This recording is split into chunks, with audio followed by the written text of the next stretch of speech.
Hello everybody, Friday nights are Team Talks nights. Welcome to the show.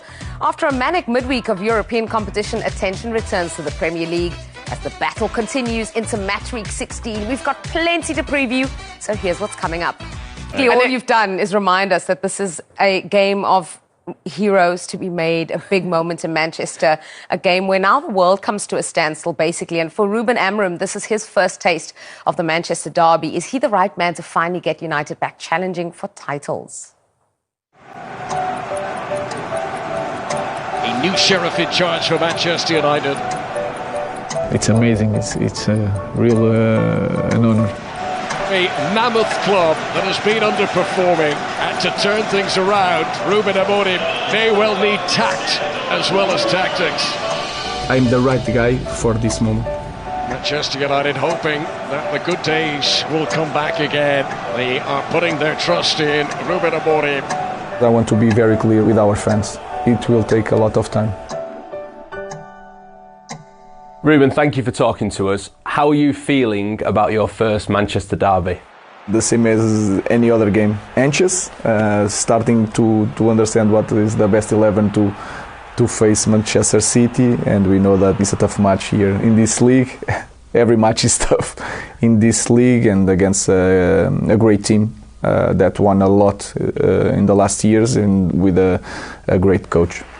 What do you know about the history of this fixture? What have people around you said to you about it? I just follow a lot of Premier League, and you remember the kick from Rooney, some big results, even in Old Trafford, that we had in the time of Sir Alex, and big results. So I think it's a different time, and it's hard for the Manchester United fans to cope with that, but we want to win, and that's all. Obviously, you've already faced Manchester City this season when you were manager of Sporting. Does that 4-1 win help you in any way ahead of the weekend? Nothing. Just help to people get misleading about this game. I can understand better now the way they play, but they can change the way they play with just one signal from Pep. How much respect do you have for him, and how much do you relish the opportunity as a manager to be face-to-face with someone like that? Pep is one of the best in history. So we are always focused on trying to win this kind of game, but it's never easy. In the last games they had some problems, but they are a team also, and I follow Premier League for a long time. They have these moments, and then after January they go up, and in the end always win the Premier League. So we could change the context. I will be very, very happy. But every game you can win it, and we will go to the game to win it. That's no doubt about that. So a first taste of the Manchester Derby for Ruben Amorim. He's already faced Pep Guardiola's Manchester City in his last game in charge of Sporting. He's already won, but it's a totally different story this time around. And what I found interesting, Rachel, from that interview was the fact he said he's still trying to work out his best 11 to face Manchester City. Do you think he knows his best 11 just yet? I think he probably has an idea of his best 11, but I think within that there's always, you have to sort of tailor that. You might make certain decisions in certain positions to suit who you are playing. You know, it's one thing to know your absolute best 11, but if you know you're playing a side, even despite Man City's form, you've got to respect the players they have and the quality they still do have. So there are still decisions to make, even though you might know these are my best 11 if, you know, I had to just write it down on a bit of paper. I think he's very honest about the fact he's still open to being convinced. I think that lets players know that through this week's training, you know, you've still got an opportunity. You have to still keep showing me every day. And I think from his perspective, he still is living in that position of the players still need to keep proving to him, which means he's probably still just getting that little extra from the players day to day, which I think helps them to keep pushing themselves to be at the best level they can be, which they'll need to be in this game. It's been a big squad review so far, hasn't it? Because even for Amad Traore, for example, who we saw as a right wing back for pretty much every single game, he played inside 10 on Thursday night in the Europa League against Pilsen. So clearly he's still changing players from position to see maybe where they're best and what suits the team the best. I have to say, by now I thought he would know pretty much the strongest 11, and I'm not sure if he has that yet. Is that also about needing to work out who is going to be on the outs? Because we understand that Ineos have, there are reports that they're making players available in the January transfer window. Marcus Rashford is one of the names who's mentioned, because you kind of feel a little bit sorry for him. He started not to. I think he's got 3 goals now so far. And you know, some players are going to leave. We all understand that. Yeah, I'm just not sure that for Marcus, this new system, the 3-4-2-1 formation with the 2 inside 10s again and the lone striker just suits him. And I'm not sure he's a wide player that is maybe not a traditional winger that stays by the line, but just love that width and just being there and then coming in town to his right foot from the left. There's just not that position there. I think even for him, though, I think he's had a tough, probably 2 seasons, last 2 seasons. He doesn't look like the sort of player that's thriving, that's loving it. So I think maybe for him, you know, he'll feel how he feels. We aren't privy to that information all the time, but you know, maybe a change is actually going to be something that gives him the chance, because it's tough to see someone so talented just not seeing it consistently as we know we have in the past. Such a fascinating Manchester Derby, because you've got a Manchester United side with a new sheriff, as the commentator said, who's trying to find the best way to use what's at his disposal to get to winning ways, to get into a pattern. You've got a Manchester City side who are in a major slump, a crisis by their high standards, trying to get back to winning ways, and now they meet on Sunday. Yeah, and I think the loser, if there is a loser, I think would get really hurt. If Pep Guardiola can't win this derby, even if it's just a draw, but if he gets beaten at home by Ruben Amorim and United, which can happen, anything I think really can happen. I know we say it often a bit as a cliche, but anything is possible in the Premier League. We always say that, which is true to a certain extent, but I really think this Sunday game is so open. I think if Guardiola gets beaten, it's 1 win in 10, so it will be 1 win in 11, it will be another defeat. And I'm just not sure how you recover from that, because it's the derby, because it's against a team that really have no right to beat in City, because this United team is just not ready yet. They're not ready to be Forest. How can they be ready to beat a Manchester City Pep Guardiola team? So if they did, then it would be amazing. And for United, could you say there's not pressure so much because it's so new in the Amorim era and it's away from home? A little bit, but equally I think when you look at the table, I think Manchester United are in a difficult position, and I think there's still a reality of there are players there that are expected to get results. So teams, there's pressure, which again adds to the fact that anything could happen. I think also for United, having lost to Arsenal at the Emirates in midweek. You know what my system is, you wanted me to come in. I think there'll be some of that, to be like, I'm asking my players to do things and maybe I just need a couple more pieces to be able to actually do what I'm asking them to do. Yeah, there's a lot going on at United overall, like off the field as well. Never mind those results, you know. Dan Ashworth was a big... Yeah. But even for Amorim, just to continue with what Rachel was saying, for such a dogmatic coach that has a very particular way of playing, to not being able to train because they had 10 games in 32 days. So there's, you prepare for the game, you play the game, you rest, then you prepare for the next game. So there's no training sessions per se. And if you look at their warm-up before games, it's almost actually like a training session. The back 5 are there, the front 4, front 5 is there. And it's just not like a normal warm-up that other teams do, because he doesn't have the time to work on things. And he needs to utilize every single time that he has, whether it's warming up before a Premier League match or whatever match, to be able to make those players work into that system. And it must be so hard for someone. If you really are more of a pragmatic coach, you walk in, it's all about game management, man management, putting your arms around the players, etc., etc. If you're a dogmatic coach that asks things very demanding, not being able to train properly is a problem. Yeah, well, let's hear from Pep Guardiola now. He's been talking about City winning just one of their last 10 games. I want to do my best. And when doing my best in the good moments, we're happier. But when I arrive the next game, I'm concerned the same right now. What I have to do, what the lineup will be right, will be wrong. I do the same. So there is no human being that make an activity like they want to do it. It doesn't matter. It doesn't happen. It's the same. And all the managers are more concerned with him because they have a responsibility for his people, for the players, for the, of course, the supporters that support that club more than anyone else. So they want to do well. But sometimes, for the reason why I explained the last month, still we have to keep walking. So the moment, sometimes, you know, in the period you go through in the bad moments, in the bad times, you know that? But the problem, you have to keep walking, but the problem is the bad moment. It's not you. It's the situation, but not you. You are fine. We are fine.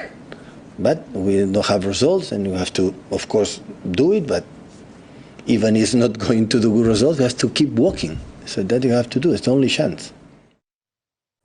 Fascinating in midweek after losing to Juventus, Ilkay Gundogan's ability, the loss of confidence that they have, and Pep Guardiola immediately afterwards kind of seemed to negate that.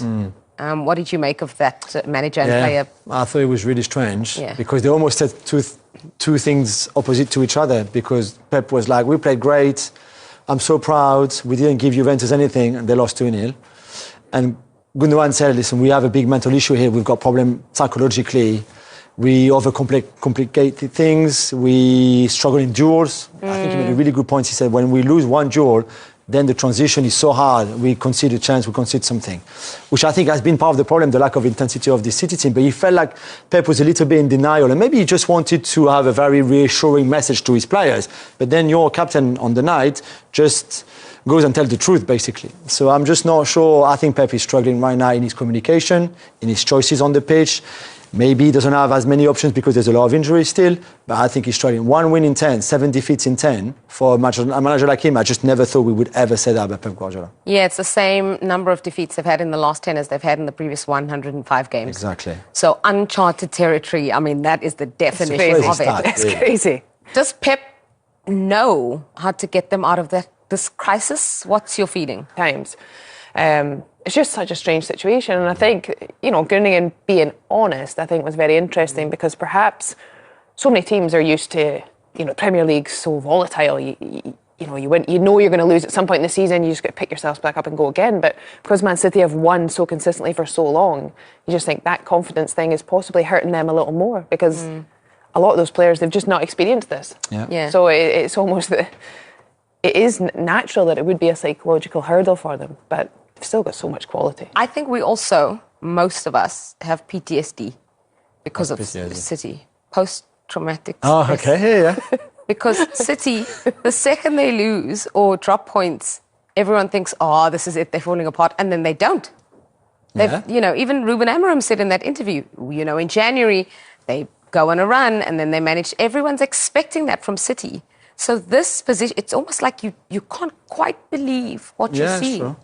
It's something we've never seen before. I agree with you to a certain extent, because then there are numbers and stats and things that we see that you just know there's a problem there. And Glasner said something really interesting after the 2-2 against Palace, when he said, we noticed that if you outrun them, then they struggle. And if you look at the team that caused them a lot of problems, from Sporting Amorim, who ran a lot that night, from Palace at the weekend, from Bournemouth, the second half against Brighton, even to a certain extent, maybe the first half against Arsenal, although they were not that bad that day. But of those 7 defeats, a lot of those defeats came against teams that were more intense than them. And I never thought I would say that about a Guardiola team that always had a lot of the ball, but was just always very intense. The counter-pressing was really super efficient all the time. They would lose the ball and recover straight away, super high on the pitch. That's not there anymore. And you go through them like you go through melted cheese that you love in the UK. It's just like this. What's going on here? And I think... And I wonder if right now the players just can't give more physically, because it's been already a long season. You don't have time either to work too much on the fitness, because you play every 3 days. And for me, that's the biggest problem they have. It's interesting you talk about Oliver Milk Glasner's cheese? post. Okay. No, not cheese, Okay. but thank you for bringing that up. No, it's interesting. You talked about Glasner's post-match. I interviewed Hughes on that day, and he got 2 assists, and he talked about the first goal. And he said, we knew if we played it over the top, we'd find the space. It's like teams have work them out, and where before City would have been able to outscore, even when they had that weakness, they're not able to do that right now somehow. I think even that's the other part of the psychological thing, though, is that teams now know this can be our moment. Teams now have that confidence, whereas in the past, a lot of teams would have said, we've got City this weekend, it's going to be a tough day. Yeah. And that might only be small things, but it is the difference of, just those forward passes, or just taking that extra risk, or maybe your 9 is ready to be in the shoulder because they think, I've got a chance of getting in here. Where for so long now, so many teams have just been used to not knowing with Man City this weekend, we're going to give it our best, but it's going to be a tough day. Whereas now that's a different narrative. Yeah. So it's sort of a double swing against City. Their own players are suffering, but then teams are going there or having City come to them and going, we've got a shot today. That air of invincibility is just It's not not there. there at the moment. So what you're saying is, given the position Manchester United are in and the position Manchester City are in, just expect chaos on Sunday. Is that the general message? Could happen. Oh, I love it. I love it for the plot. One team. Welcome back to Total Football. Ruben Amorim is looking forward to his first Manchester Derby in charge of Manchester United this weekend, hoping to end a run of consecutive league defeats in the process. And we can hear from the United head coach now ahead of that game. Obviously, Manchester City are in quite a strange run of form at the moment. Do you think this is a good time to be playing them? I never think about these things. We will face a great opponent, and I'm more focused in our problems. So we have a lot of issues here. So I'm more focused on what we should do on Sunday to win the game. So I'm really focused on my team. Carl. Good evening, Mr. Amorim. Yesterday you said that Pilsen is a team that can run, and with multiple times you keep talking about the need to run. How do you improve this at a time where you haven't got much training time? How do you get this Manchester United team to run in the way you want? Transitions. So tell them to run and tell them which kind of position they must have when the ball is in our box. So try to make some targets during training, during games. Try to push them to press. And if they don't have time to train, they can play 3 in 3 days. So they can cope with that, improve on that. So it's put some small targets, like some marks on the pitch, telling when the ball is near our box, everybody should be near the box, and that's it. I think is the only way to do it. The team is reaching those targets? I think they are improving. And if you see the transitions, you see that I think we are improving on the speed. Sometimes we cannot do it still, but we are trying, and I can feel it in the team. Samuel. Hi again, Ruben. Before you became United coach, you were linked with possibly becoming Pep's replacement at Manchester City. I know you've got a close relationship with Hugo Viana. Did you ever have a conversation about the prospect of going to City at any point? Never had, and this was my only option. When Manchester United talked to me, I have no doubts, because I had already something in my mind. It could be a possibility, and with Manchester City or Hugo Viana, nothing about that. Got to deal. How much you've had some great derbies, obviously, with Benfica. How much are you looking forward to your first Sporting? No, but it's against Benfica. Yes, very good. Thank you. Problems for me. That's very good. How much are you looking forward to your first Manchester derby?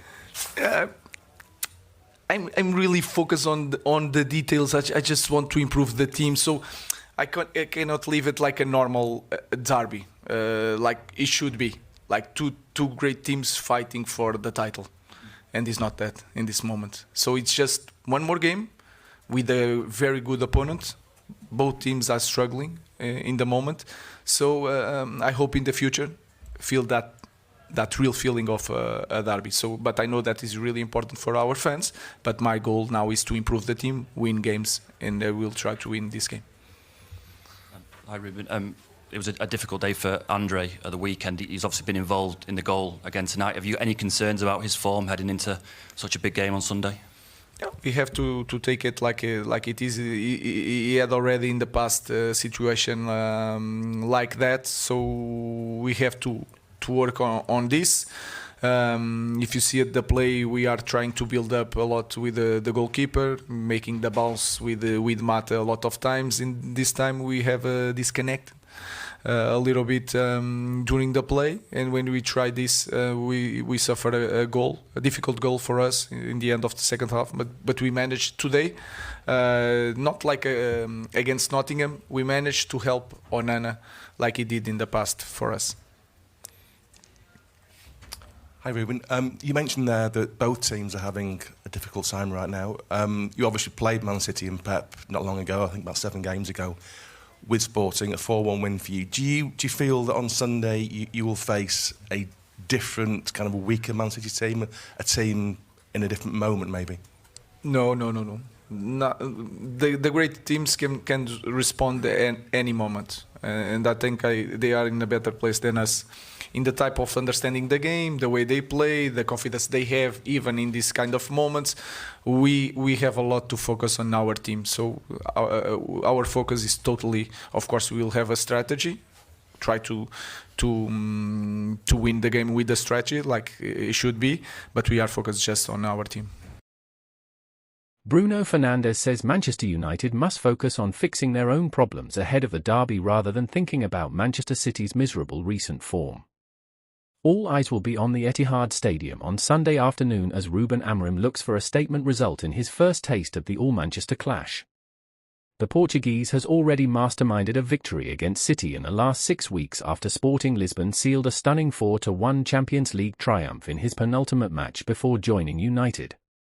It is among 7 defeats Pep Guardiola's stumbling side have suffered in a 10-game run that has seen just 1 win, but Fernandes brushed aside the suggestion that this is a good time to be facing them. It doesn't change anything for us, how they are in this moment, because we have to think about ourselves, the United skipper said. We all know that this is a huge game and they have huge players. They're probably not winning as much as everyone would expect them to do. But we have to focus on ourselves because we're not being at the level we want to be also, so we can think about the momentum of the others. We just have to think about ourselves and do the job we have to do to get in better positions, and we need points in the league, so it doesn't matter who we play against. We know it's City, a huge derby. We know what it means for the fans, and it means a lot for us too, so we just have to go to the game and win without thinking who we have ahead. United make the trip to City buoyed by Thursday's 2-1 comeback win at Victoria Plzen, where substitute Rasmus Højlund's double sealed a much-needed Europa League victory. Amorim's changes helped overcome a poor start in the Czech Republic, but a giant step-up is needed if United are to seal a first win at the Etihad Stadium since 2021. It's not to get the results at the Etihad, it is to try to win games, Fernandes said. That's what we want to improve. Obviously we play City and we want to win the game, and it doesn't matter if it was another game, we will try to win in the same way. We know, as I said, they have great players. It doesn't matter the momentum they are in. We have to think about ourselves, what we can do to hurt them to win the game, and that's all. Fernandes says beating City wouldn't change anything at United beyond securing a much-needed 3 points as they seek to climb the standings. Amorim's men enter the weekend 13th in the Premier League and are looking to avoid a third straight top-flight defeat after the 2-0 reverse at Arsenal was followed by a 3-2 home loss to Nottingham Forest. You always make progress and then you can watch that on the results, Fernandes said. Obviously we want to get results, and I think for the outside world, the results are the ones that show that if you improve or not. But we have to think about what we want to do as a team, what we want to have as a system, the impact that we want to have in games, the way we want to play, and that has to be the main thing in our minds, and obviously you play for a club that has to win every game. Manchester United head coach Ruben Amorim has confirmed that defender Johnny Evans is back in training ahead of Sunday's Manchester Derby. The 36-year-old made a surprise return to the Red Devils during the summer of 2023, leaving Leicester City on a free transfer following their relegation to the Championship. In a difficult campaign under the stewardship of Erik ten Hag in 2023-24, Evans was a regular for the first team at Old Trafford, playing in 30 matches, including 23 Premier League battles. The Northern Irishman also featured in 4 FA Cup matches on the Red Devils' way to the crown, beating Pep Guardiola's Citizens in the Wembley final. Over 2 separate spells at the Theatre of Dreams, Evans has turned out on 231 occasions for the 20-time English champions, scoring 7 times. Man United receive Evans' injury boost ahead of Citizens' clash. Speaking ahead of Sunday afternoon's all-important showdown with Man City at the Etihad, Man United head coach Amorim provided a positive update on the availability of Evans. When questioned on the possibility of the veteran defender participating this weekend, the Portuguese boss said yes, he is training already. Such news will come as a welcome boost for the Red Devils as they look to conquer the Premier League champions on their own turf on Sunday. Evans has missed the last 5 matches across all competitions for Man United, including recent top-flight defeats to Arsenal and Nottingham Forest. Suffering a knock in late November, the centre-back made his return to training prior to his side's 2-1 win over Viktoria Plzeň in the Europa League, but failed to make the squad for the contest in Czech Republic. Centre-back options and other injuries. With Evans back in the first-team fold ahead of Sunday, Amorim has a decision to make on which trio start in central defence for the trip to the Etihad. After injury issues in that area of the pitch during the start of his reign, the Portuguese coach has a plethora of options, including summer arrivals Lainery Euro, Nasser Mazraoui and Matthijs de Ligt. The Red Devils are limited on the left side of defence, though, with Luke Shaw suffering a fresh hamstring injury after coming back from a long-term absence. It is understood that the Englishman's issue is not significant and he could make a return for Amorim's troops at some point later this month.